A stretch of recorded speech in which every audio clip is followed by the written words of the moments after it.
FC এর পক্ষ থেকে তোমাদের সকলকে জানাচ্ছি আন্তরিক শুভেচ্ছা ও অভিনন্দন। আজকে আমরা কথা বলবো পরিচ্ছেদ 41 নিয়ে প্রতিশব্দ। তোমরা এই জায়গাটুকু খুব সুন্দরভাবে পরীক্ষা পড়ে নেবে, কারণ পরীক্ষায় অনেক এমসিকিউ এখান থেকে চলে আসে, তাই এই জায়গাটুকু খুব ভালোভাবে পড়ে নেবে। আজকের এই প্রতিশব্দ দেখবো যে কোন প্রতিশব্দগুলো সবসময় পরীক্ষায় আসে। আমরা সেই প্রতিশব্দগুলো যদি পড়ি তাহলে আমরা ইনশাল্লাহ কমন পেয়ে যাব।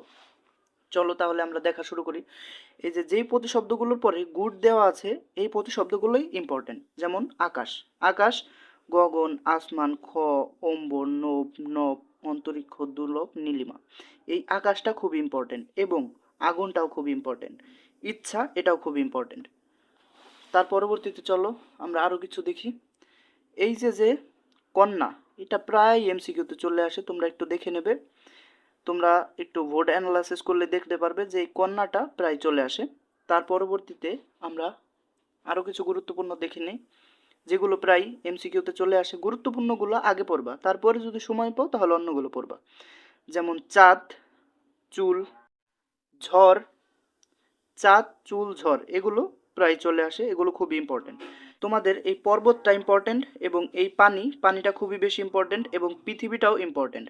এবং তারপরে তোমাদের ইম্পর্টেন্ট হচ্ছে বাতাস, বাতাসটা তোমাদের ইম্পর্টেন্ট।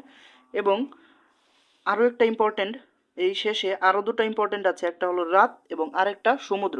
রাত ও সমুদ্র এই দুটোটাই ইম্পর্টেন্ট।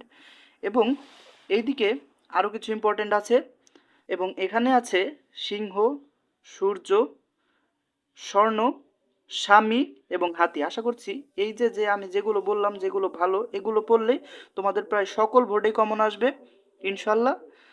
আমাদের সাথেই থাকো পরবর্তী ভিডিওগুলো পেতে। আসসালামু আলাইকুম। Hey there. Subscribe to my channel. And also press this bell icon.